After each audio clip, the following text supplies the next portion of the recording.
नमस्कार, मैं डॉक्टर सिद्धनाथ तिवारी। आप देख रहे हैं लोक दर्पण की खास पेशकश डॉक्टर्स इन न्यूज़ रूम, जिसमें सवाल भी एक डॉक्टर पूछेगा और जवाब भी एक डॉक्टर देगा। आज हमारे साथ उपस्थित हैं जाने माने डॉक्टर के पी कुशवाहा जी, जो आप बाल रोग विशेषज्ञ हैं। डॉक्टर साहब, आपका स्वागत है लोक दर्पण की खास पेशकश डॉक्टर्स इन न्यूज़ रूम। धन्यवाद डॉक्टर तिवारी। सर, हम सबसे पहले जानना चाहेंगे कि पीडियाट्रिशियन जो आप विभाग में हैं, उसमें किस तरह के बच्चे आते हैं आपके पास? डॉक्टर तिवारी, पीडियाट्रिक्स जो है एक बहुत बड़ा विभाग है और बहुत बड़ा इसका क्षेत्र है। जी पीडियाट्रिक्स का काम तो आप सोचिए गर्भावस्था से शुरू हो जाता है। जी उसको एंटीनेटल पीडियाट्रिक्स कहते हैं। जी और कई बार बीमारियों में एंटीनेटल इलाज भी करना होता है। जी जैसे गर्भावस्था में अगर बच्चे को RH ब्लड ग्रुप की इनकम्पेटिबिलिटी है जी तो गर्भावस्था में ट्रांसफ्यूज़न भी करना होता है।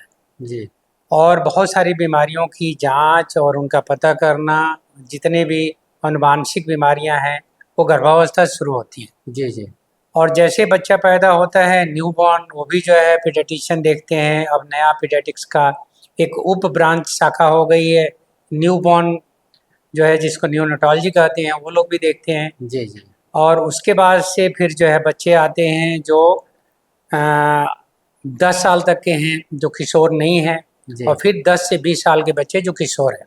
जी तो 20 साल तक की उम्र के बच्चों की सारी बीमारियां बच्चों के डॉक्टर देखते हैं। जी। तो जैसा कि आपने बताया कि गर्भावस्था से ही आप लोगों का हाँ, योगदान शुरू हो जाता है एक बच्चे के नॉर्मल डिलीवरी को हम्म। लेकर। तो हम गर्भावस्था में किन सावधानियों को बरतें जिससे कि बच्चा स्वस्थ पैदा हो? देखिए, बच्चे का स्वस्थ रहना माँ के स्वास्थ्य पे निर्भर करता है। जी माँ का भोजन होना चाहिए उत्तम, और जो माँ खाना खाती है रोज उससे एक खाना, एक भोजन ज़्यादा खाना है। जी जैसे अगर 3 बार रोज खाती है तो 4 बार गर्भावस्था में खाना पड़ता है। जी और फल है, सब्जियां हैं, अगर मांसाहारी भोजन है वो, अनाज, दूध से बनी हुई चीज़ें, हर चीज़ खानी चाहिए माँ को। माँ को गर्भावस्था में आराम की ज़रूरत होती है, रेगुलर चेकअप की ज़रूरत होती है। डॉक्टर के यहाँ जा कर के गर्भ का पहले कंफर्म कराए, फिर उसके बाद से जो भी आनुवांशिक बीमारियाँ होती हैं उनकी जांच के लिए अल्ट्रासाउंड कराए, जांच कराए। और संक्रमण में खास करके हम जो सेक्सुअली ट्रांसमिटेड इन्फेक्शंस होते हैं, STIs कहते हैं, उनके बारे में जांच हो, HIV की जांच हो, हेपेटाइटिस B की जांच हो, हेपेटाइटिस C की जांच हो, ये सब जांचें गर्भावस्था में ज़रूरी होती हैं, क्योंकि इसी से बच्चे का स्वास्थ्य आगे निर्भर करता है। फिर माँ जो है रेगुलर जो है गर्भावस्था के दौरान जांच कराती रहे। और अगर घर में किसी अनुवांशिक बीमारी की आशंका है या पहले हुई है, जैसे डाउन सिंड्रोम है या कोई हीमोफीलिया है या थैलेसीमिया है, खून की बीमारियां हैं, तो उसमें जो है गर्भावस्था में माँ की जांच करा के और ये पता करते हैं कि इस बच्चे को कोई अनुवांशिक बीमारी है कि नहीं है। इसके अलावा बहुत सी बीमारियां, जैसे हार्ट की बीमारियां गर्भावस्था में पता चल जाती हैं, किडनी की बीमारियां पता चल जाती हैं। इस सब बीमारियों की जांच कराई जाती है। इसके अलावा माँ का 2 बार काउंसलिंग होना चाहिए, माँ का और माँ के साथ जो उसके लोग हैं, कि कैसे बच्चे की देख रेख करें जब बच्चा पैदा होता है। स्तनपान के बारे में, शिशु आहार के बारे में भी जानकारी होनी चाहिए। जी। और माँ को कसरत के बारे में भी बताना चाहिए कि कब तक वो क्या क्या कसरत करे। तो जैसा ये कि बड़ा काम है।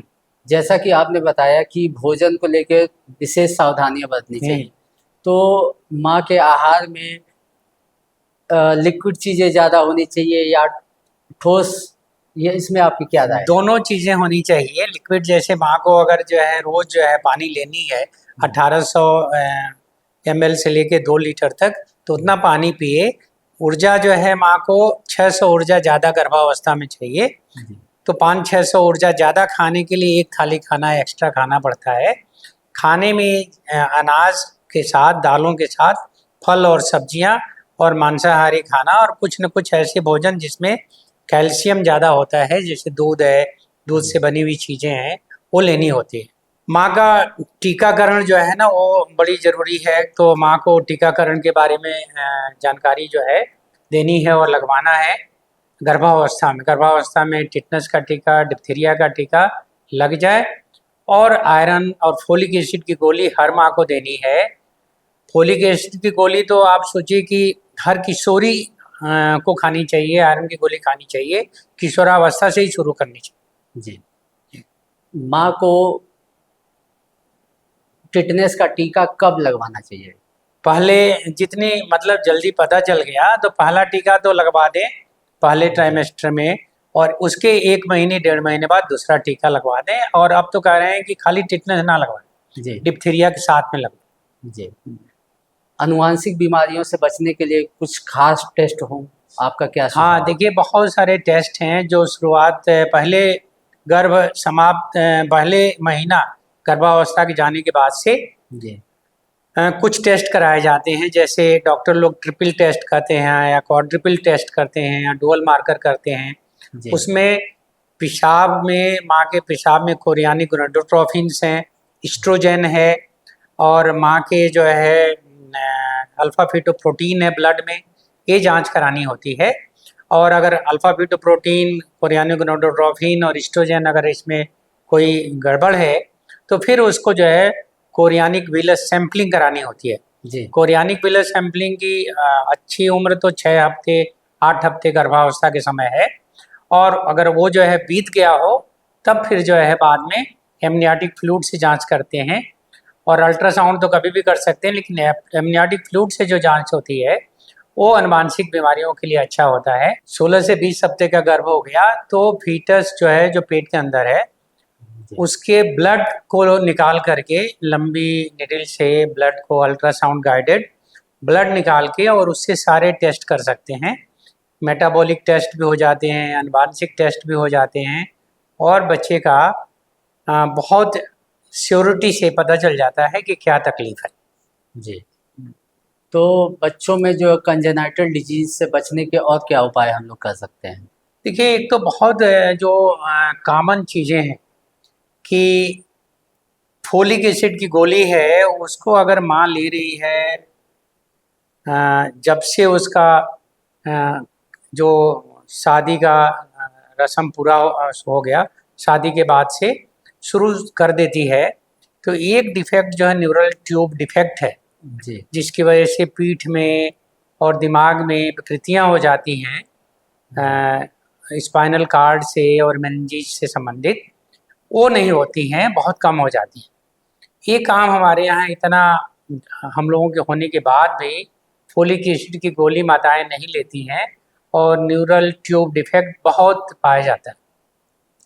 दूसरा, माँ जो है कम से कम एक्सरे कराया जाए माँ का, कम से कम दवाएं ले, कम से कम संक्रमण हो। बहुत से वायरल बीमारियां जो हैं उनके संक्रमण से बच्चों में संक्रामक रोग होते हैं, और एक ग्रुप है बीमारियों का जिनको टॉर्च इन्फेक्शन कहते हैं। टॉक्सोप्लाज्मोसिस है, साइटोमेगालोवायरस, इंक्लूजन बॉडी डिजीज है, हेपेटाइटिस है, हर्पीज है, रूबेला है। तो ये जो इन्फेक्शंस हैं इनके लिए अगर एक्सपोजर ना हो तो नहीं होता है। इवन चिकन पॉक्स भी अगर माँ को हो गई तो उससे भी बच्चे में विकृति होने के का चांस होता है। तो इसलिए जो है वायरल इन्फेक्शन माँ को ना होने पाए होता है तो तत्काल उसको संपर्क करे। और कुछ जो है जो संक्रामक रोग हैं उनमें तो कहते हैं कि बच्चे में ज़्यादा विकृति होती है, तो डॉक्टर को ज़रूर दिखाए, ज़रूर जांच कराए। बच्चों का वजन जन्म के समय कितना होना चाहिए, वो कैसे बढ़ाया जा सकता है? देखिए, गर्भावस्था में अगर ठीक से बच्चे की मॉनिटरिंग हुई है और उसका वजन जो है गर्भावस्था में जो गर्भावस्था के चार्ट हैं उसके हिसाब से बढ़ा है, तो गर्भावस्था में ग्रोथ के लिए अलग चार्ट होते हैं, जी तो उन चार्ट्स के अनुसार जो है अगर बच्चे का ग्रोथ हो रहा है तो बच्चा ठीक है। अगर गर्भावस्था में बच्चे का ग्रोथ नहीं हो रहा है तो एक चार्ट होता है फ्रैंकलिन जो है, उसमें भरते हैं, या इसी तरह के कई चार्ट कई तरह के देशों में लोग यूज़ करते हैं। तो अगर उसको भरते हैं तो पता चल जाता है कि बच्चा नहीं बढ़ रहा है, कम बढ़ रहा है या ज़्यादा बढ़ रहा है। अक्सर जो है जो बच्चा पैदा होता है अगर 2.5 किलो के ऊपर है 4 किलो तक का, 4.2 किलो तक का है तो सामान्य माना जाता है। 2.5 किलो से नीचे बच्चे का वजन हो जन्म के समय तो कम वजन का बच्चा माना जाता है, और 4 किलो 200 से ज़्यादा है तो ज़्यादा वजन माना जाता है। दोनों में बीमारियां ज़्यादा होती हैं। कम वजन का बच्चा है उसमें बीमारियां बहुत होती हैं, और मृत्यु का कारण भी कम वजन के बच्चे होते हैं। आप सोचिए कि 3/4 मृत्यु उन बच्चों में होती है जो कम वजन के पैदा होते हैं, और जब ज़्यादा भारी बच्चे पैदा होते हैं 4.42 ग्राम से ज़्यादा वजन के, उनमें भी जो है ज़्यादा परेशानियां होती हैं। शुगर कम हो जाता है या जॉन्डिस हो जाती है, कैल्शियम कम हो जाता है, टेम्परेचर की परेशानी होती है, तो उनमें भी परेशानी होती है। एक और है बात है कि अगर बच्चा गर्भावस्था में ठीक से नहीं बढ़ा है, उनमें अलग तरह की बीमारियां होती हैं। जब वो बड़ा होता है तो उनमें बीमारी होती है, जब बड़ा होता है तो हाइपरटेंशन की, डायबिटीज़ की, मेटाबॉलिक जो सिंड्रोम्स होती हैं वो उन बच्चों में ज़्यादा होती है। हार्ट की तकलीफ़ें ज़्यादा होती हैं जब वो बड़े होते हैं 30 साल 40 साल के। तो अगर गर्भावस्था में बच्चा कम बढ़ा है, जिसको स्मॉल फॉर डेट कहते हैं, गर्भावस्था में कुपोषण का शिकार हो गया, इंट्रायूटेराइन ग्रोथ रिटार्डेशन कहते हैं, तो इंट्रायूटेराइन ग्रोथ रिटार्डेशन वाले बच्चों को बड़ा होने पे बड़ी बीमारियां होती हैं, खास करके हार्ट से रिलेटेड और डायबिटीज से रिलेटेड। जी, जैसे कि आपने बताया कि नवजात बच्चों को भी तमाम तरह की बीमारियों से बचाया जा सकता है। अगर बच्चा प्रीमेच्योर पैदा होता है तो हमें किन किन सावधानियों की आवश्यकता होती है? देखिए, प्री मैच्योर बच्चा वो होता है जो पूरा अपना गर्भ काल जो है, जो 40 हफ्ते का गर्भ है, वो पूरा नहीं किया। जी, तो जब 37 हफ्ते से पहले बच्चा पैदा हो जाता है तो उसको प्री मैच्योर कहते हैं, और 2.5 किलो से कम पैदा हो गया तो लो बर्थ वेट कहते हैं। दोनों चीज़ें अलग अलग हैं, अलग अलग तरह से समझना चाहिए। प्री मैच्योर बच्चों में, प्री टर्म जिनको कहते हैं, अगर 1250 या 1500 ग्राम उससे कम का वजन है तो रिस्क ज़्यादा होता है, और 1 किलो से कम का बच्चा अगर पैदा हुआ तो बहुत रिस्क होता है। उनमें सांस की सबसे ज़्यादा परेशानी होती है कि फेफड़ा मैच्योर नहीं होता है, तो सांस लेने में दिक्कत होती है, और सांस के जहाँ पे एल्वेओलाई होती हैं, जहाँ से ऑक्सीजन ब्लड में जाता है, वो थिक हो जाती है लेयर, और कई बार उसमें जो है जो पदार्थ निकलता है, जो एल्वेओलाई को खोलता है, वो नहीं बन पाता है। तो उसको खोलने के लिए उस पदार्थ की कमी की वजह से, सर्फेक्टेंट जिसको कहते हैं, उसकी कमी की वजह से जो एल्वेओलाइज हैं फेफड़े की, वो चिपक जाती हैं और सांस की बहुत दिक्कत हो जाती है। सांस की दिक्कत होती है तो उसके जो है सांस की नली, फेफड़े में जो ब्लड की नलियाँ हैं उनका ब्लड प्रेशर बढ़ जाता है। उनका प्रेशर बढ़ेगा, दिमाग में ऑक्सीजन कम जाता है, चमड़े पे ऑक्सीजन कम जाता है, लीवर में, आंतों में कम जाता है, तो उनकी बीमारियां हो जाती हैं। और जब बच्चे का जो है इतना कम सर्कुलेशन हो जाएगा, हार्ट का तकलीफ हो जाएगा, तो फिर जो है टेम्परेचर इन बच्चों का बहुत कम हो जाता है। जी, सबसे बड़ी और जो खतरे की बात ये होती है कि इन बच्चों में रोग से लड़ने की शक्ति नहीं होती है। जी, आपको जान के ताज्जुब होगा कि जो आदमी, हमारे ह्यूमन बच्चे हैं, पूरी तरह से रोगों से लड़ने की ताकत विकसित होने में साल भर लग जाता है। तो जी, इनको जो है साल भर तक संक्रमण ज़्यादा होता है, लेकिन जितना कम दिन का बच्चा पैदा हो गया उतना ज़्यादा वो असुरक्षित है संक्रामक रोगों से। तो इतने संक्रामक रोग हैं, इन्फेक्शन है, बैक्टीरिया हो, वायरस हो, फंगस हो, सब जो है इन बच्चों में ज़्यादा लगता है। और जब ये बच्चे बड़े होते हैं तो इनमें नाना तरह की, नाना प्रकार की और व्याधियाँ होती हैं। इसलिए जो है प्री टर्म बच्चे बड़े स्पेशल हैं, उनके लिए बड़े स्पेशल केयर की ज़रूरत होती है। जैसे कि आपने बताया कि प्रीमेच्योर बच्चों में बहुत सारी सावधानियों की आवश्यकता पड़ती है। क्या प्रीमेच्योर बच्चा पैदा होते ही ऐसा कुछ किया जा सकता है कि वो कम बीमार पड़े, या क्या प्रिकॉशन हम उसके लिए लें? देखिए, सबसे बड़ी जो ज़रूरत है ना वो ये है कि अगर गर्भावस्था का समय उसका कम बीता है तो बच्चे को माँ के छाती पे तुरंत लगाएं।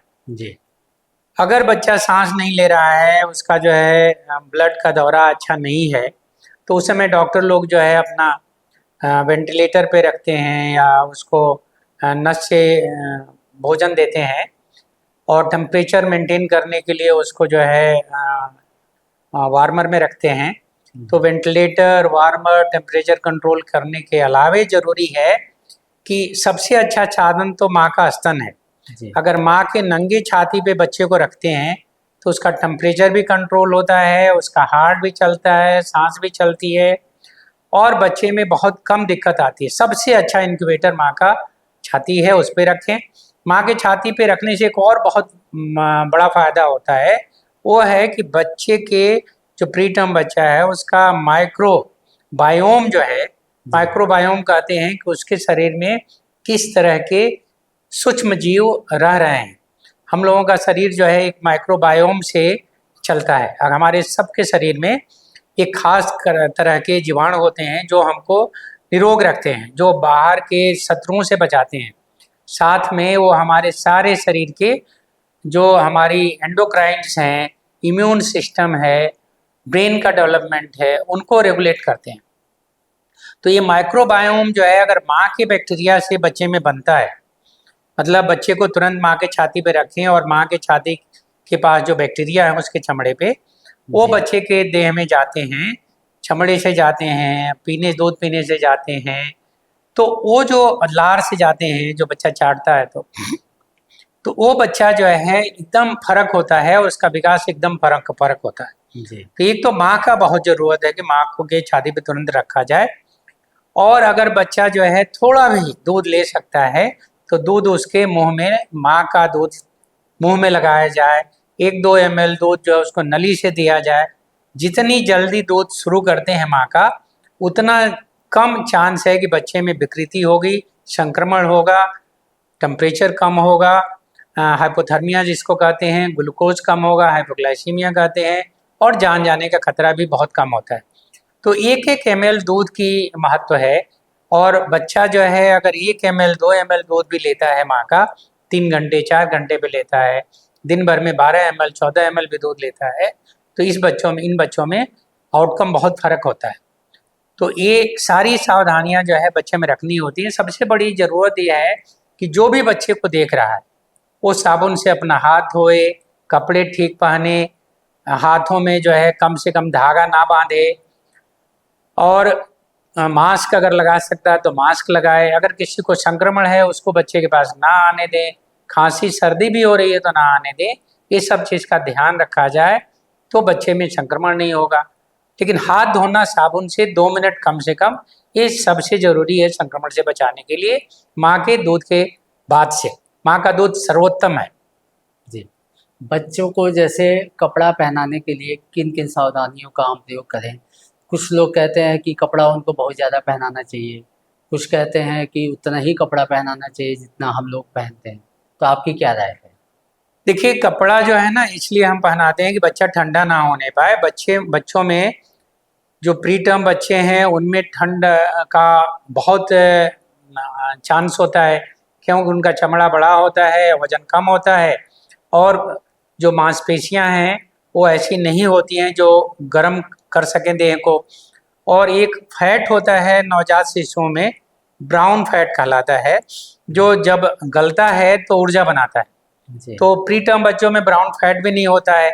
तो इसलिए जो है ज़रूरी है कि इन बच्चों को गर्म रखा जाए। गर्म का मतलब हुआ कि पैर से लेके सर तक पूरा हिस्सा ढका हो। अगर वो वार्मर में नहीं है तो, वार्मर में है तो वार्मर में जो है बच्चे को ऐसे भी रख सकते हैं। और जैसे वार्मर का टेम्परेचर आप कम करते हैं, 36 डिग्री सेंटीग्रेड से कम करते हैं, तो ज़रूरी है कि बच्चे को पूरे देह का कपड़ा पहना। खास करके जब बच्चे को कहीं भी ले जाना हो, जहाँ भी वार्मर नहीं है वहाँ ले जाना हो, माँ के छाती से दूर करना हो, तो कपड़ा जरूर पहना। तो एक बनियान जैसे कपड़ा होना चाहिए, एक उसके बाद से टी शर्ट जैसे कपड़ा होना चाहिए, बाह में कपड़ा और नीचे पैजामा जैसे होना चाहिए, और एक टोपी होनी चाहिए जिससे कि बच्चे का तापक्रम गर्म रहे। बच्चे का तलवा और बच्चे की छाती छू करके देखना चाहिए, दोनों गर्म होने चाहिए। जी अगर दोनों गर्म हैं इसके मतलब कि कपड़ा ठीक है। अगर हाथ ठंडा हो रहा है, पैर ठंडा हो रहा है और छाती गर्म है, इसका मतलब बच्चा गर्म नहीं है, ठीक नहीं है, उसको गर्मी की ज़रूरत है। तो इसलिए कपड़े जो है ठीक से पहनाने चाहिए। बहुत जगहों पे अब जो ठंडे प्रदेश है वहाँ तो वो लोग जो है पूरा बच्चे को रैप कर देते हैं। उसका हाथ होत में जुराब भी पहना देते हैं और ऐसा ढक के रखते हैं कि ठंड ना जाने पाए बच्चा।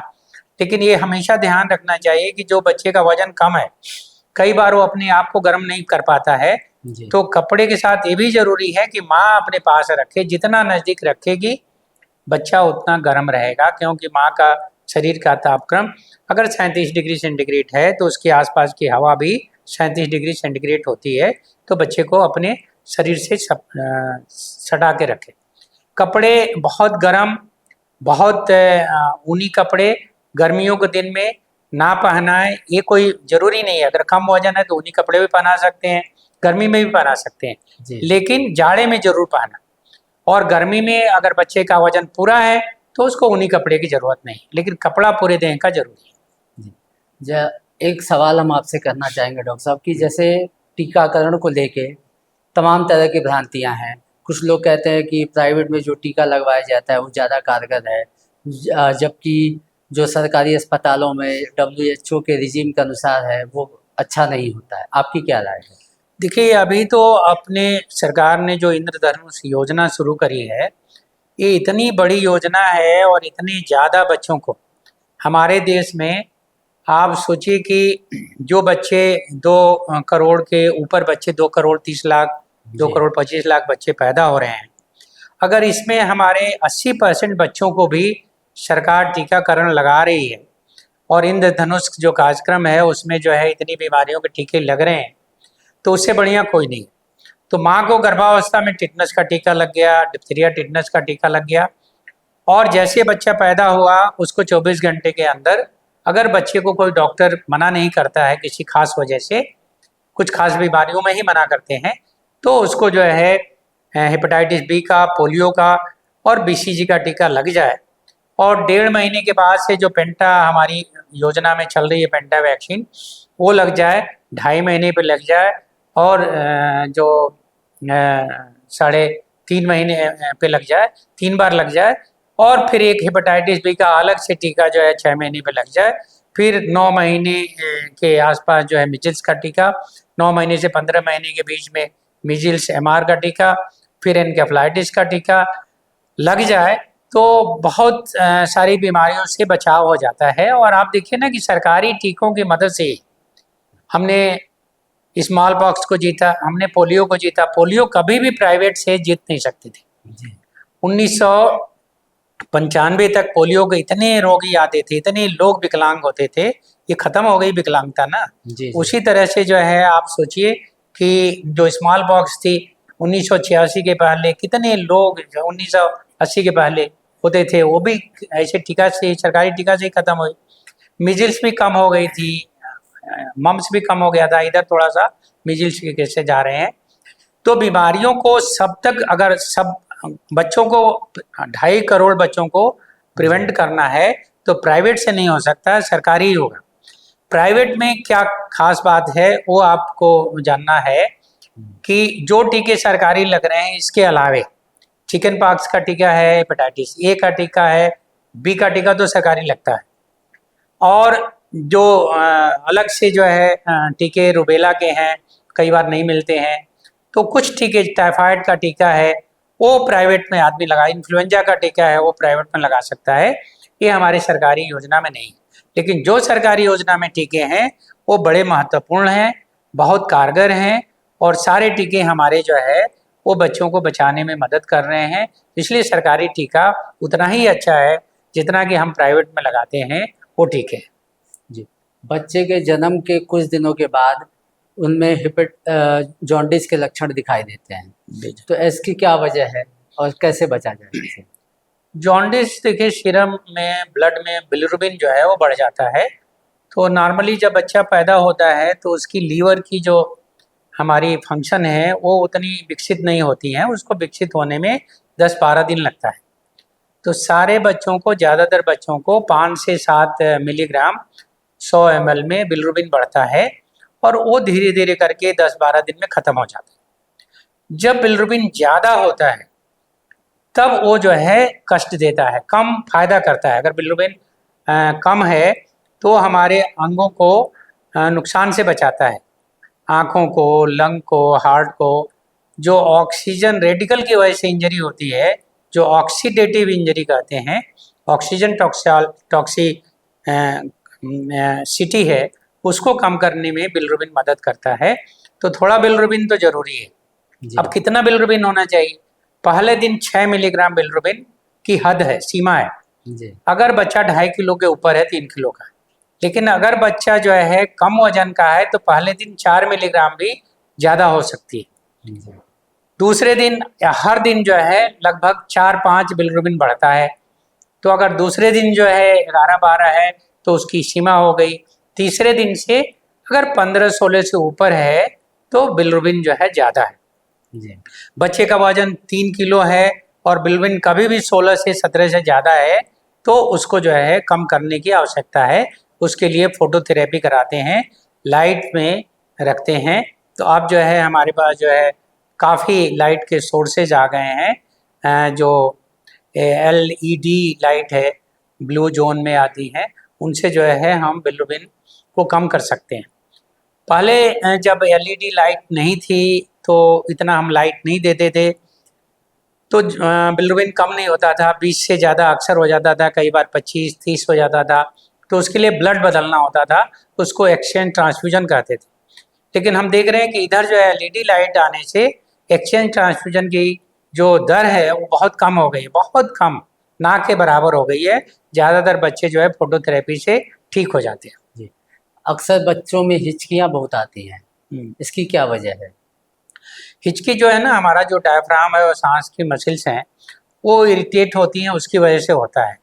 तो इरिटेबल जो है डायफ्राम हो और सांस की मसल्स हो, इसका कोई पक्का कारण नहीं है कि क्यों होता है। लेकिन ये देखा गया अगर माँ का दूध जो है 2 बूंद ओट के उसके डाल दें तो बंद हो जाता है। जी तो माँ का दूध जो है, क्योंकि उसमें बहुत ज़्यादा शुगर होता है, माँ के दूध में 7% लैक्टोज होता है, वो पिला दें तो बंद हो जाता है। अगर माँ का दूध उपलब्ध नहीं है तो क्या ऊपर का दूध कारगर है या गाय के दूध से काम चल सकता है? ये ऐसी भ्रांति है, जैसे आपको हम ना फोलिक एसिड का बता रहे थे जी कि हम लोग जो है ना, डॉक्टर्स को भी ये बात जाननी जरूरी है कि ऐसी कोई माँ नहीं हो सकती कि जिसका दूध ना हो पूरा। जी कोई भी जो जितने भी स्तनधारी जीव हैं, 1 लाख से ज़्यादा स्तनधारी जीव हैं, जी कोई भी जीव जो है अपने बच्चों को दूसरे जीव का दूध नहीं पिलाता है। क्योंकि जो मेमोरी ग्लैंड्स हैं, जो दूध बनाने वाली ग्रंथियां हैं, सब जीवों में ऐसी बनी हैं कि दूध हमेशा जितनी बच्चे को जरूरत है उससे ज़्यादा बनता है।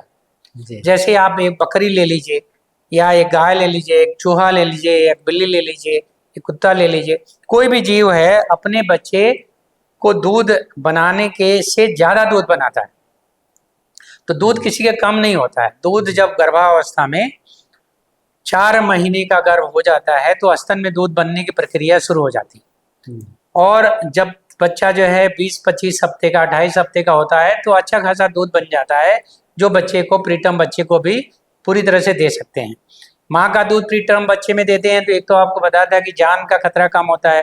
दूसरा एक नेक्रोटाइजिंग एंटोकोलाइटिस बीमारी है, जी वो उसकी वजह से बच्चों की बहुत डेथ होती है जो प्रीटर्म होते हैं।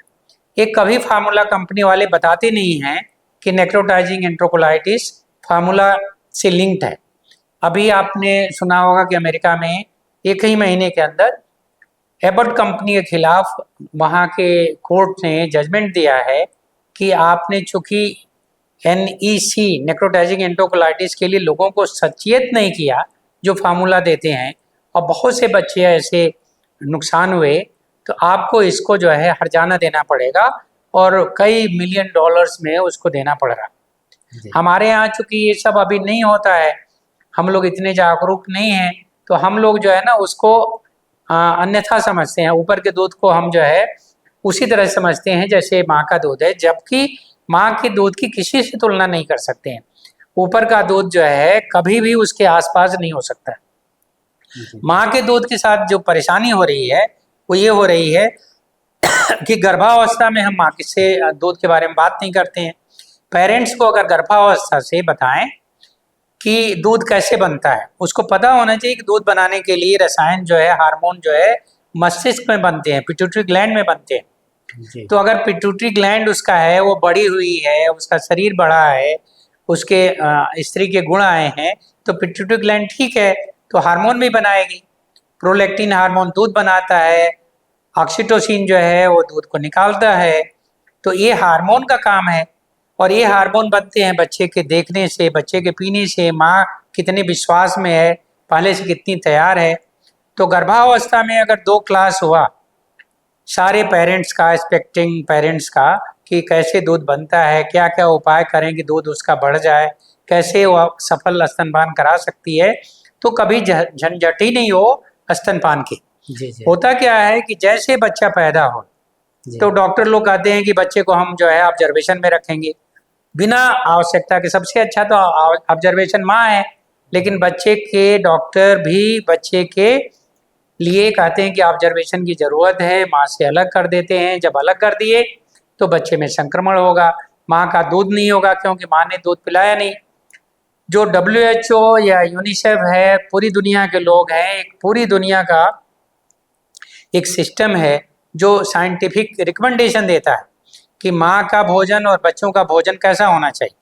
रिकमेंडेशन में है कि बच्चा जब पैदा हुआ तो आधे घंटे नहीं, तत्काल तुरंत पैदा होने के तुरंत बाद माँ के छाती पे रखा जाए और लगातार रखा जाए और कभी इसको इंटरप्ट ना किया जाए। तो इसको कहते हैं कि immediate and uninterrupted skin to skin.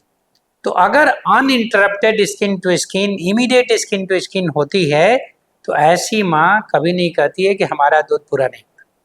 जब हमने अलग कर दिया, माँ के अंदर उत्तेजना नहीं आई, माँ के अंदर विश्वास नहीं आया, माँ के अंदर ऑक्सीटोसिन नहीं बना, प्रोलैक्टिन नहीं बना, फिर वो जो है दूध की बात करते हैं। दूसरी हमारे यहाँ बड़ी जो खराब धारणा ये है कि हम सोचते हैं कि दूध उतरता है।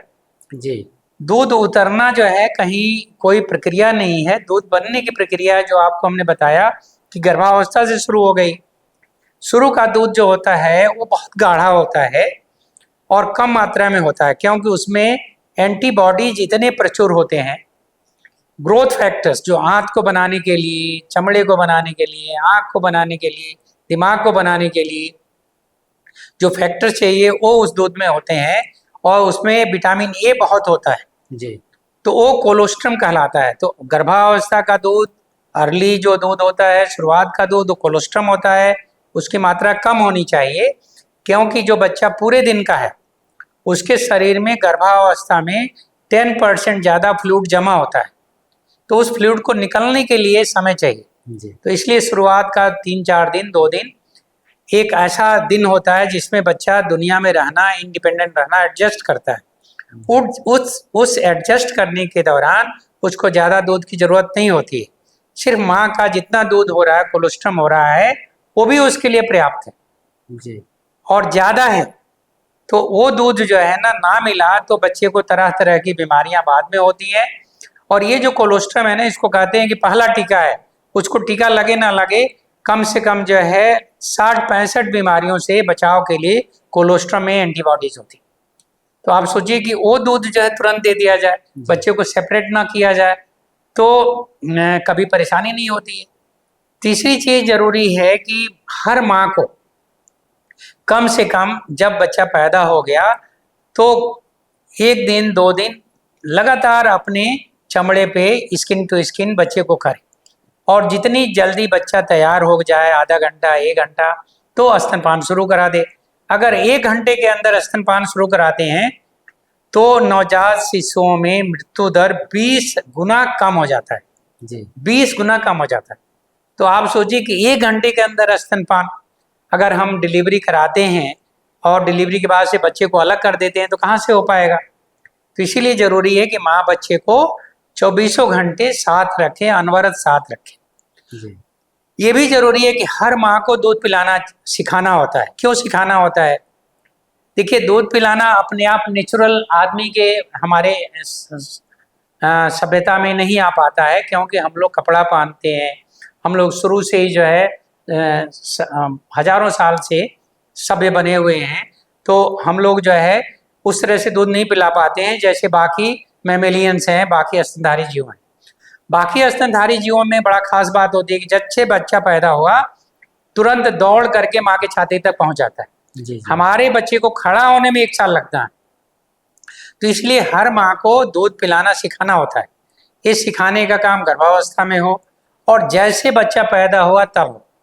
तो जरूरी है कि हर अस्पताल जहाँ पे बच्चा पैदा हो रहा है, प्रसव हो रहा है, वहाँ पे ट्रेंड लोग हों जो सिखाएं कि कैसे स्तनपान कराएं और माँ जाने कि कैसे स्तनपान की विधि सफल होगी, वो जरूरी है। जी तीसरी बात ये जरूरी है कि हर माँ को सिखाने के अलावे जो बच्चे माँ का दूध पी रहे हैं 6 महीने तक उनको कुछ भी अन्य तरल पदार्थ ना दें। अगर बच्चा कम वजन का पैदा हुआ है तो विटामिन डी और आयरन के ड्रॉप्स रिकमेंडेड हैं। वो 2.5 किलो से कम बच्चे को 6 महीने तक देते हैं। अगर बच्चा पूरा दिन का है तो उसको ड्रॉप की भी ज़रूरत नहीं है। हालांकि बहुत सारी अब एजेंसीज हैं, प्रोफेशनल बॉडीज हैं, वो कह रही हैं कि विटामिन डी तो दे ही दो। हालांकि इसकी ये विटामिन डी देना भी ज़्यादा व्यावसायिक है, वैज्ञानिक नहीं है। जी जी तो ये जो विटामिन की भी ज़रूरत नहीं है, सिर्फ माँ के दूध की ज़रूरत है 6 महीने तक। और 6 महीने का बच्चा जब पूरा हो गया, चाहे कम वजन का रहा, चाहे ज़्यादा वजन का रहा, चाहे कम समय पे पैदा हो गया, उसके बाद से जरूरी है कि माँ के दूध के साथ उसको घर का खाना दे। अब घर का खाना हम नहीं दे रहे हैं अगर 6 महीने पे, तो बच्चे की सीखने की उम्र जो है खाना खाने की, वो भी मुश्किल में पड़ जाती है। बच्चे को खाने का गंध, खाने का रंग, खाने का स्वाद वो 6 महीने पे आए। 6 महीने के बाद खाना शुरू करे और माँ का दूध दे और 2-3 साल तक माँ का दूध जारी रखे। जी कोई ऊपर का दूध अन्न बनाने के, खाना बनाने के अलावे प्रयोग ना करे, तो ये बच्चे एकदम फर्क होते हैं। जी तो ये परेशानी, कठिनाई आएगी नहीं, कम दूध माँ बताएगी नहीं अगर ये सब हो रहा है। जी अगर हम जो है माँ को साथ रख रहे हैं बच्चे के साथ, बच्चे के क्यूज के हिसाब से, बच्चा जब चाहता है तब दूध पिलाते हैं। आपको जान के ताज्जुब होगा कि बच्चा अगर कम दिन का पैदा हुआ वो भी कुछ क्यूज देता है, जैसे वो चूसता है, होठ अपना अंदर करता है, जीभ अंदर बाहर करता है, आवाज करता है होठों की। तो ये जो आवाज है वो उसका कहना है कि मुझे दूध चाहिए। तो जी क्यूज के हिसाब से दूध पिलाने की प्रक्रिया होनी चाहिए। हमारे यहाँ क्या है, हम कहते हैं कि रोता है तो दूध पिलाते हैं। रोता क्यूज नहीं है। रोता तो सबसे खराब संवेदना है जो बच्चे के अंदर विकसित हो रही।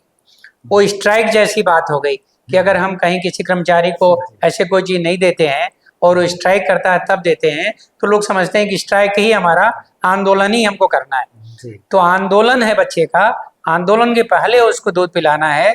जब बच्चा जो है पहली बार अपना होठ या जीभ चाटे या जीभ को बाहर करे, मुंह खोले, जीभ को बाहर करे या अपना हाथ चूसने की करे, तभी दूध पिलाना है। तो ऐसे क्यूज के हिसाब से दूध पिलाते हैं। बच्चे को कभी बोतल नहीं लगाते हैं। बोतल सबसे बड़ा दुश्मन है माँ के दूध का जी और बच्चे का। एक तो माँ का दूध नहीं मिलता, फिर बच्चे को कोई ऐसी बीमारी नहीं है जो बोतल से ना होती। जी आप सोचिए कि बच्चा जो बोतल से दूध पीता है, पहले साल में 60 दिन डॉक्टर के यहाँ रहता है। 365 दिन में 60 दिन तो डॉक्टर के यहाँ। और 8 से 10% बच्चे जो सिर्फ ऊपर का दूध पीते हैं, डब्बे का दूध पीते हैं, बोतल से दूध पीते हैं, वो बच नहीं पाते हैं। जी 8 से 10% मतलब हो गया कि 100 प्रति 1000 बच्चे, जबकि हमारे इन्फेंट मॉर्टेलिटी रेट 35 के लगभग। तो आप 3 गुना ज़्यादा उनमें मृत्यु होती है उन बच्चों में जो डब्बे का दूध पीते हैं और बोतल से दूध पीते हैं। तो हम लोग जो है ना, ये वैज्ञानिक बातें नहीं कर पा रहे हैं क्योंकि व्यवसाय है हमारा और व्यवसाय कंपनी का भी है। तो कंपनियां जो है ये होने नहीं दे रही हैं। हम बोतल थमा देते हैं, चूसनी थमा देते हैं, ये सब हानिकारक है। और इसके अलावे जो जरूरी है कि हम जो है एक ऐसा तंत्र विकसित करें जो स्तनपान और शिशु आहार को अस्पताल में, गांव में, सब जगह जो है माँ को सिखाए। वो हमारे वर्कर्स जो है ट्रेंड हो तभी होगा। आपको बताएं कि हमने ललितपुर में 2007 से लेके 2012 तक 5 साल में पूरे ललितपुर जिले में सारी माताओं को, जितनी भी माताएं थी, जितने भी बच्चे पैदा हुए उन 5 सालों में, सबको ब्रेस्ट फीडिंग कराई और ब्रेस्ट फीडिंग के लिए काउंसलर्स रखे और 33 100 महिलाओं को ट्रेन किया था जो घर घर में ब्रेस्ट फीडिंग कराती थी, जी और ललितपुर में इन्फेंट मोर्टेलिटी रेट 80 से 40 हो गई थी। बच्चे ज़्यादातर स्वस्थ हो गए थे, अस्पतालों में भर्ती कम हो गया था। तो ये काम जो है प्रयोग की तरह से हमने किया था, और ये काम कहीं भी कर सकते हैं, हर जगह कर सकते हैं। चूँकि हम लोग जो है अभी इसके बारे में सोच ही नहीं रहे हैं, तो हो नहीं पा रहा। जी जी।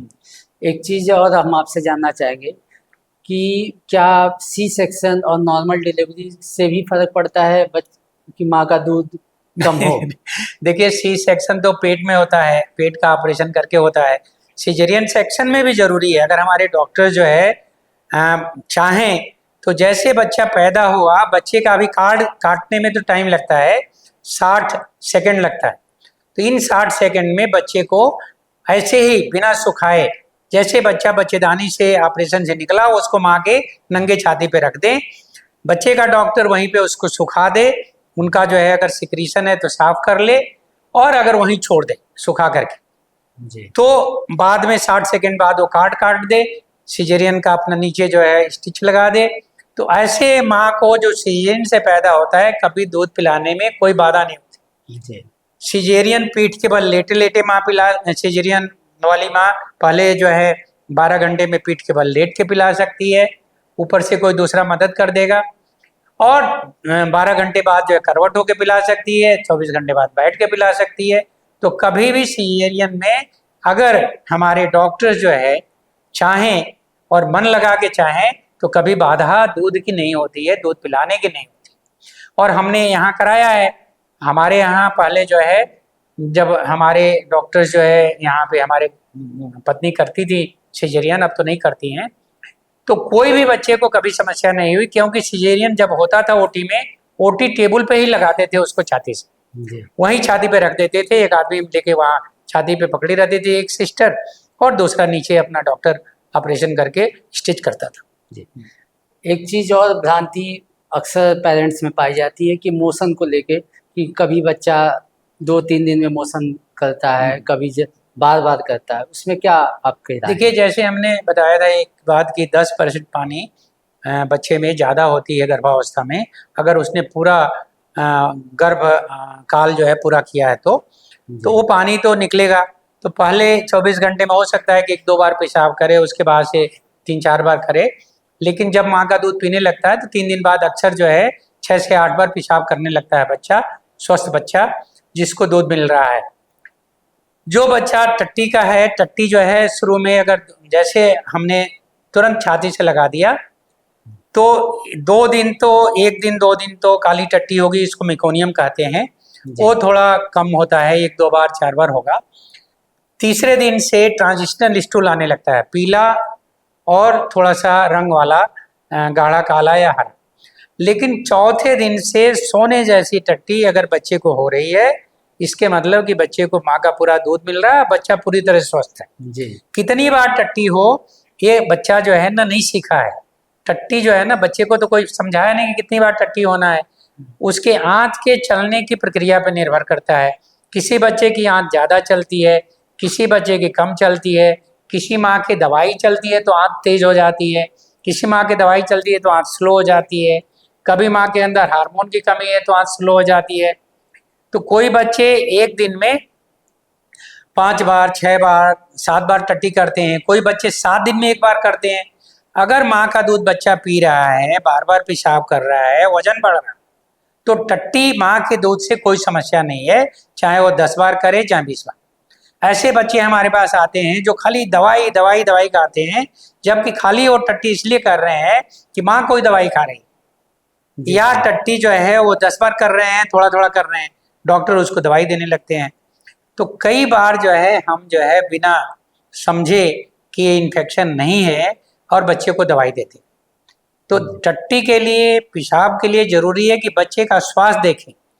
बच्चा बढ़ रहा है, रोज 30 ग्राम वजन बढ़ रहा है, 20 ग्राम वजन बढ़ रहा है, पेशाब कर रहा है, तो उस बच्चे को दस्त के लिए दवाई नहीं देनी है। अगर वजन बढ़, अगर बच्चा 6 महीने से ऊपर हो गया है तो हम उसकी खाने की शुरुआत कैसे करें? बड़ा अच्छा है। 6 महीने के जैसे 180 दिन हो गया, तो हमारे यहाँ हमारे पूर्वज भी जो है, आप सोचिए कि तकरीबन 1800-1900 साल पहले भी जो है लोग जो है इन्होंने पता था उनको कि 6 महीने की उम्र बड़ी खास है और 6 महीने पे अन्नप्राशन संस्कार करना चाहिए। जी हमारे यहाँ एक ग्रंथ है कुमार भृत्य, उसमें लिखा है कि 6 महीने तक बच्चा क्षीरद होता है और 6 महीने के बाद क्षीरोन्नत होना। तो 6 महीने पे संस्कार करना है। जी संस्कार का मतलब है कि उसको ऐसा खाना देना है जो बच्चा उस समय ले सके, आराम से पचा सके और वो सांस की नली में न जाने पाए। तो 6 महीने का बच्चा इस तरह से तैयार होता है कि बैठने लगता है सीधा, इस तरह से तैयार होता है, उसके मसूड़े जो है मजबूत हो जाते हैं और 2 दांत भी आ जाते हैं। इस तरह से तैयार होता है कि वो कार्बोहाइड्रेट भी पचा लेगा, प्रोटीन भी थोड़ा पचा लेगा, फैट भी पचा लेगा। जी तो इसलिए घर का खाना जो हम लोग खाते हैं वो 6 महीने पे शुरू करने का समय। तो शुरू करने के लिए सबसे अच्छा तो होता है जो स्टेपल फूड है, जो घर में रोज बनता है, हर समय बनता है, वो खाना शुरू करें और बच्चे के खाने लायक बनाएं। तो वो खाना जो है आप खिचड़ी हो सकती है, हमारे यहाँ खिचड़ी होती है। खिचड़ी में दाना ना हो चावल का, इसलिए ज़रूरी है कि बराबर बराबर मात्रा में दाल और चावल लें और उसके 4 गुना ज़्यादा पानी डाल के खूब उसको गला लें, 20 मिनट कुकर में गला लें और जब ऐसा खाना बन जाता है चम्मच उठा के देख लें, वो चम्मच में लगा रहना चाहिए, बह के नहीं जाना चाहिए। जो जी खाना बह के जाता है वही जो है सांस की नली में जाता है। हमारे यहाँ एक बड़ी खराब प्रथा है कि दाल का पानी देने की। जी जी साल भर में डॉक्टर तिवारी हमारे पास जो है 8-10 बच्चे आते हैं, उसमें कुछ को नहीं बचाया जा सकता है क्योंकि उनकी माँ ने दाल का पानी पिला दिया और बच्चा रो रहा है तभी पिला रही है। तो रोते समय जीभ बाहर आती है, मुंह खुला रहता है, सांस की नली खुली रहती है, ऐसे में दाल का पानी डाल दिया तो सांस की नली में चला जाता है और फिर फेफड़े जो है चुक कर जाते हैं, वो एस्फिक्सिया हो जाती है, उसको एस्पिरेट कर जाते हैं। जी जी दाल का पानी निकालना मुश्किल है, आप ब्रांकोस्कोपी करोगे तो टुकड़ा होगा तो निकाल लेंगे, लेकिन वो जो दाल का पानी जो रंग है, नमक है, हल्दी का जो छिलका है, दाल का छिलका है, वो निकालना बहुत मुश्किल होता है। तो ये खतरा जो है ना ये बड़ा होता है हमारे यहाँ, इसलिए कभी दाल का पानी और रोटी का पपड़ा नहीं, हमेशा गाढ़ा खिचड़ी जो कि चम्मच में टिका रहे, जो बच्चा जीभ से अंदर करे तभी जाए, जब घोंटे तभी उसके पेट में जाए, बह के ना जाए। जी तो पहला खाना तो ये शुरुआत करें, थोड़ी सी मात्रा में शुरू करें, 4-6 चम्मच से शुरू करें, 8-10 चम्मच ले जाएं। जब बच्चा जो है 10-12 चम्मच खाना 2-3 बार खाने लगे तो समय है कि आप जो है दूसरा खाना उसमें बढ़ाएं।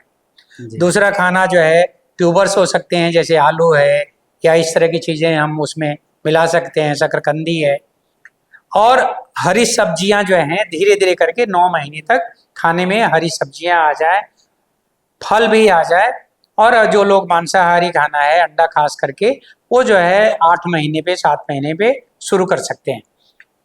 9 महीने का होते होते बच्चे को जो है 3 बार खाना और 1 बार नाश्ता हो जाए, साल भर का होते होते 3 बार खाना 2 बार नाश्ता हो जाए और सारे सतरंगी खाने हमारे होने चाहिए। सतरंगी क्या मतलब हुआ कि सफ़ेद चावल हो गया, ट्यूबर्स हो गए, आलू हो गया, घुइयाँ हो गई, शकरकंदी हो गई, हरे रंग की खाने हो गए, सब्जियां हरी सब्जियां हो गई, टमाटर हो गया, गाजर हो गया, लाल रंग के खाने हो गए और रोटी या पराठा या पूड़ी हो गया और नॉन वेजिटेरियन खाने हो गए, दूध की बनी हुई चीज़ें हो गई, हलवा हो गया। ये ध्यान देना है, रिकमेंडेशन ये है कि पहले साल में नमक ना दें, दूसरे साल तक चीनी ना दें, तो बच्चों को बाद में बीमारियां कम होती हैं। जी जी बच्चों में दूध और उनके साथ हेल्थ ड्रिंक कितनी आवश्यक होती देखिए है? कोई हेल्थ ड्रिंक नहीं आवश्यक है और जो जानवर का दूध है वो आवश्यक नहीं है, वो मजबूरी में लोग देते हैं या नासमझी में देते हैं। जी जो ड्रिंक्स हैं किसी भी फल की, किसी भी हेल्थ की, बच्चों को नहीं चाहिए। कोई भी जो खाना अल्ट्रा प्रोसेस्ड है, जिसकी प्रोसेसिंग कई बार की गई है कंपनी में और उसमें कुछ मिलाया गया, प्रिजर्वेटिव मिलाए गए हैं और बहुत फाइन बनाया गया है, उसको चमकीला बनाया गया है, वो नुकसान करता है। उसमें केमिकल्स मिलाते हैं, इसलिए कोई भी प्रोसेस्ड फूड और ख़ास करके multi processed food, ultra processed food हानिकारक हैं।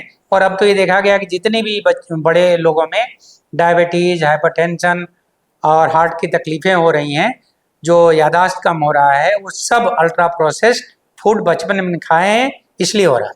40 का आते आते आदमी बीमार हो जाता है। जी अगर बच्चा बार बार बीमार हो रहा है तो उसको कैसे सुधार किया जा सकता है? अगर बच्चा बार बार बीमार हो रहा है तो आपको सबसे पहले तो यही जानना है कि हाँ उसको खाने पीने में गड़बड़ी हुई है, उसका इम्यून सिस्टम जो है विकसित नहीं हुआ। जी माँ का दूध जो है ना, ये नहीं है कि दूध है, वो उसके इम्यूनोलॉजिकल मैच्योरेशन के लिए जरूरी है। जी साल भर तक बच्चे को इम्यून सिस्टम जो इम्यूनोग्लोबुलिन ए बनाता है वो विकसित नहीं होता है। जी तो आपको डॉक्टर तिवारी पता होगा कि इम्यूनोग्लोबुलिन जी है, इम्यूनोग्लोबुलिन एम है, इम्यूनोग्लोबुलिन डी है, इम्यूनोग्लोबुलिन ई है, इम्यूनोग्लोबुलिन ए है। ये सब इम्यूनोग्लोबुलिन हमारे बी सेल्स बनाती हैं, लिम्फोसाइट्स बनाती हैं। और टी सेल्स हमारी सेंसिटाइज होती हैं। तो टी सेल्स तो जल्दी सेंसिटाइज हो जाती हैं, 3-4 महीने में ही हो जाती हैं। लेकिन इम्यूनोग्लोबुलिन ए बनाने वाली टी सेल्स, बी सेल्स, वो साल भर लग जाता है बनने में। जी जी तो साल भर तक अगर बच्चे को माँ का दूध नहीं मिला है तो संक्रमण ज्यादा होता है। दूसरे साल में भी ये जो श्वेत रक्त कणिकाएं हैं माँ के दूध में ज्यादा होती हैं और वो दूसरे साल में भी बच्चे को निरोग करती हैं। तो पहला तो यही कारण है कि अगर बच्चा बोतल पीता है, ऊपर का दूध पीता है, डब्बा पीता है, तो बार बार बीमार होगा। दूसरा जो है, बच्चा अगर कुपोषित है तो बार बार बीमार होगा। बच्चे को जो है अगर जो है उसको टीके नहीं लगे हैं सब जो है ठीक से समय से, तब वो बार बार बीमार होगा। तो ये बार बार बीमार बच्चों के इवोल्यूशन की जरूरत होती है कि उनको क्या हुआ है। और कभी कभी उनके अंदर इन्नेट जो है कमी है, अंदर से इम्यूनोलॉजिकल डेफिशिएंसी है, जिसकी वजह से वो बार बार बीमार होते हैं। अगर बचपन में हमने पहले साल बहुत सारा एंटीबायोटिक बच्चे को दिया है तो भी बीमार बार बार होते हैं, क्योंकि एंटीबायोटिक जो है माइक्रोबायोटा बनने नहीं देता। तो माइक्रोबायोटा को मार देता है। अगर हम पैदा होते ही हर बच्चे को एंटीबायोटिक दे रहे हैं, उससे भी उसका माइक्रोबायोटा नहीं अच्छा बनता है। तो अगर उसका माइक्रोबायोम नहीं बना है बढ़िया बच्चे का, तो भी बार बार बीमार होगा। जी। बच्चों को एंटीबायोटिक कब देना चाहिए? सिर्फ बैक्टीरियल इन्फेक्शन के लिए एंटीबायोटिक होती है। कोई एंटीबायोटिक बुखार की दवाई नहीं है, कोई एंटीबायोटिक वायरस की दवाई नहीं है, कोई एंटीबायोटिक फंगस की दवाई नहीं। सिर्फ बैक्टीरियल इन्फेक्शन हो तभी एंटीबायोटिक देना है। हाँ, बच्चों में एंटी बैक्टीरियल इन्फेक्शन पता करने में समय लगता है और बहुत सारी चीज़ें होती हैं जो हम देख करके बता नहीं सकते हैं कि बैक्टीरियल इन्फेक्शन है कि वायरल है।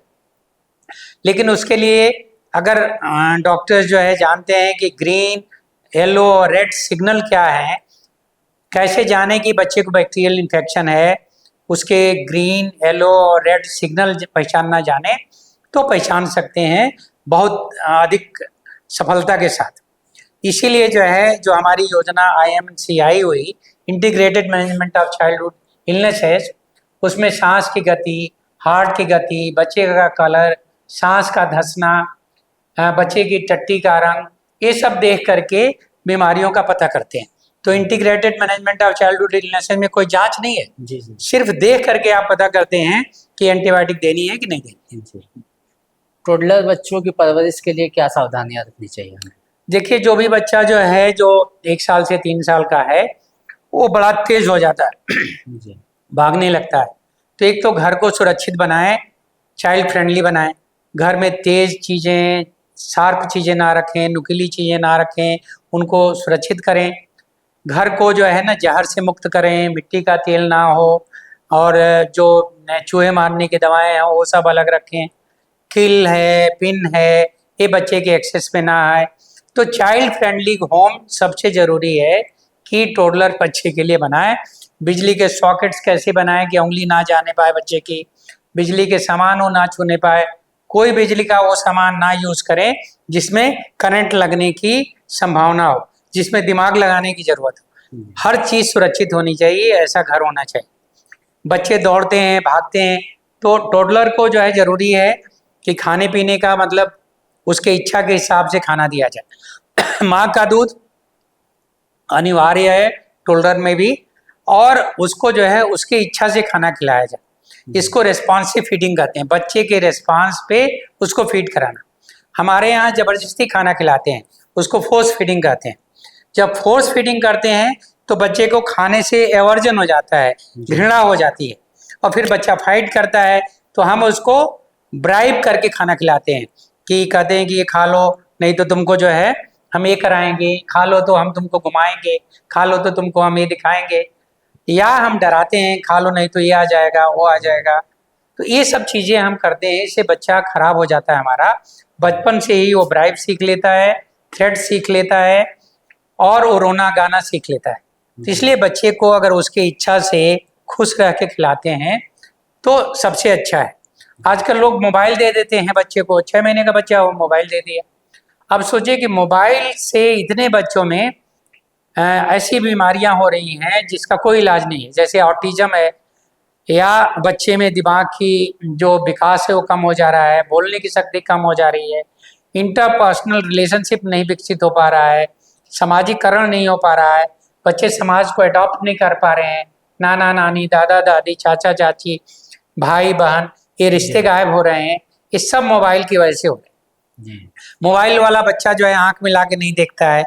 तो मोबाइल एक तो सबसे बड़ा दुश्मन है बच्चों का, और मोबाइल ना दे किसी भी टॉडलर को। मोबाइल से तो कई गुना अच्छा माँ का चेहरा है, बाप का चेहरा है। अगर बाप मुस्कुरा रहा है, माँ मुस्कुरा रही है, दादा दादी मुस्कुरा रहे हैं, तो मोबाइल से ज़्यादा कारगर है। और हमारे यहाँ तो कहानी सुनाने की प्रथा है, बच्चों को कहानियाँ सुनाइए, किताब दिखाइए, चित्र दिखाइए। खिलौनों में बड़ा शक्ति होती है टॉडलर्स को अच्छा बनाने के लिए, टॉडलर्स को सिखाने के लिए। पहले हमारे यहाँ लकड़ी के खिलौने बनते थे, हर गांव में बनते थे। अकस्मात तो गायब हो गए और चीनी खिलौने आ गए। खिलौने ऐसे होने चाहिए जिसको बच्चा पकड़े तो शक्ति लगे, मुंह में लाए तो शक्ति लगे, चले, रंग हो उसमें और गति हो और उसमें जहर ना हो। तो ऐसे खिलौनों की जरूरत है जो प्रचुर मात्रा में हो। खिलौने ऐसे होने चाहिए जिसमें कि बच्चे की हाथ का कुशल विकसित हो, आँख का और हाथ का कोऑर्डिनेशन विकसित हो, दिमाग को काम करना पड़े, चित्र फिट करने का हो, साइज फिट करने का हो, शेप फिट करने का हो, ऐसे खिलौने हो। तो ये लकड़ी के खिलौने जरूरी हैं टॉडलर को। और बिना खिलौनों के हम जो है बच्चे को पाल रहे हैं मोबाइल देके, इससे हमारे बच्चे में बड़ी व्याधियां हो रही हैं टॉडलर्स के बाद से। जब हमारा बच्चा प्री स्कूल एज में आता है, 3 साल के बाद से 4-5 स्कूल साल का होता है, तो उसमें बड़ी बीमारियां। आज के सोशल मीडिया के समय में हम अपने यंग एडल्ट्स को कैसे कुरीतियों से बचाएं, उनके बैड हैबिट्स से उनको रोकें, आपकी क्या राय है? देखिए, जो भी हैबिट्स हैं लोगों में वो समाज से आती हैं जी। जो हमारा समाज है ना वो ज़्यादा उदाहरण प्रस्तुत करता है। तो जो हम कर रहे हैं वो परिवेश जो है हमारा और हमारा जो है समाज जो है वो हमारे जो बच्चे हैं जो प्रौढ़ हो रहे हैं और जो हमारी युवा पीढ़ी है और हमारे बच्चे हैं, सबको प्रभावित करते हैं। जी। तो माँ बाप का जो संपर्क है और घर का संपर्क है वो उसका बड़ा रोल है बच्चों के को शेप करने में, बच्चों के व्यवहार को और बच्चों के संस्कार को शेप करने में। हमारे यहाँ परंपरा रही है संस्कारों की कि हम नाम का संस्कार करते हैं, यज्ञ का संस्कार करते हैं, और जब यज्ञोपवीत होती है, देखिए कितने संस्कार हम बच्चों को बताते हैं कि ये करो, ये नहीं खाओ, ऐसे रहो, ऐसे सो। ये संस्कार जो है करने की जरूरत है। अगर माँ बाप घर में बच्चे की देखरेख में समय देते हैं, 1 घंटा भी खाली बच्चे को देते हैं, तो बच्चा जो है ना केयर करना सीखता है। अगर माँ बाप जो है बच्चे को खाली भाषण देते हैं और करते नहीं हैं तो बच्चा नहीं सीखता। अगर माँ बाप आपस में लड़ते हैं और चिल्लाते हैं और बच्चे को कहें कि बेटा धीरे धीरे बोलो, तो ये संभव नहीं है। तो अक्सर घरों में माँ बाप लड़ाई करते हैं और बच्चे को लेके आते हैं कि देखिए डॉक्टर साहब बच्चा हमारा ऐसे है, बात नहीं मानता है, हमको जो है गाली देता है। ये कहाँ से सीखा है बच्चा, ये कभी हम नहीं सीखते। तो इसलिए जो जरूरी है कि हमारा घर, हमारा समाज उदाहरण प्रस्तुत करे कि हमारे बच्चे कैसे हों, और स्कूल प्रस्तुत करे। अब हमारे यहाँ स्कूलों में जो है बच्चों की बहुत सारी परेशानियां हो रही हैं, और ख़ास करके टॉयलेट ना होने से, टॉयलेट ट्रेन ना करने से, घरों में टॉयलेट ना होने से, टॉयलेट में ट्रेनिंग ना करने से। टॉयलेट ट्रेनिंग अर्लीस्ट जो है शुरू करनी चाहिए। और हमारे यहाँ जो है पहले 6 महीने के बाद ही लोग पैरों पे बैठा करके माताएं टट्टी कराती थी, पेशाब कराती थी, वो टॉयलेट ट्रेनिंग थी। अब जो है हम टॉयलेट में बच्चे को बैठाते नहीं हैं, तो बच्चे जो है डर जाते हैं टॉयलेट से, 6 महीने के बाद से बच्चे को टॉयलेट ट्रेनिंग शुरू करा जाए। 3 साल तक बच्चा हमारा टॉयलेट ट्रेन हो जाता है और उसके बाद से स्कूल जाने में उसको दिक्कत नहीं। अब बच्चे जो है स्कूल में जाते हैं तो तरह तरह की उनके अंदर जो है जैसे आपस में संघर्ष है, लड़ाई है, गाली गलौज ये भी हो रहा है और बच्चों में यौन क्रिया की भी जो दरें हैं वो भी बहुत ज़्यादा बढ़ जा रही हैं। 8-10 साल होते होते, 11 साल होते होते और बच्चे जो है ना ये जानने लगे हैं कि प्यार क्या होता है और हमारा इश्क चल रहा है, हमारी प्रेमिका है। हमारे पास 10 साल के बच्चे आ रहे हैं, वो कहते हैं कि हमारी प्रेमिका। तो ये सब चीज़ें वो समाज से सीखे हैं, टीवी से सीख रहे हैं, मोबाइल से सीख रहे हैं। तो हमारे यहाँ जो है बच्चों को परवरिश करने के लिए हम चाहें भी तो अकेले घर में नहीं कर सकते हैं, क्योंकि स्कूल भेजना ही है, जी। समाज भेजना ही है। तो बच्चे का वातावरण घर का, स्कूल का, दोस्तों का, रिश्तेदारों का, सारे वातावरण को जब तक हम ठीक नहीं करते हैं, बच्चों की परवरिश खाली घर में करने से अच्छा नहीं। आज आप हमारे दर्शकों को तमाम तरह की जानकारी बच्चा के जन्म से लेके उसके बड़े होने तक में तमाम चीज़ों को विस्तृत रूप में बताया है। हमें लगता है कि हमारे दर्शकों को एक अच्छी खासी जानकारी उनके परवरिश से संबंधित आपसे प्राप्त हुई। इसके लिए डॉक्टर साहब आपका बहुत बहुत धन्यवाद। आपने मुझे बुलाया इसके लिए धन्यवाद। धन्यवाद। हमारे चैनल लोक दर्पण में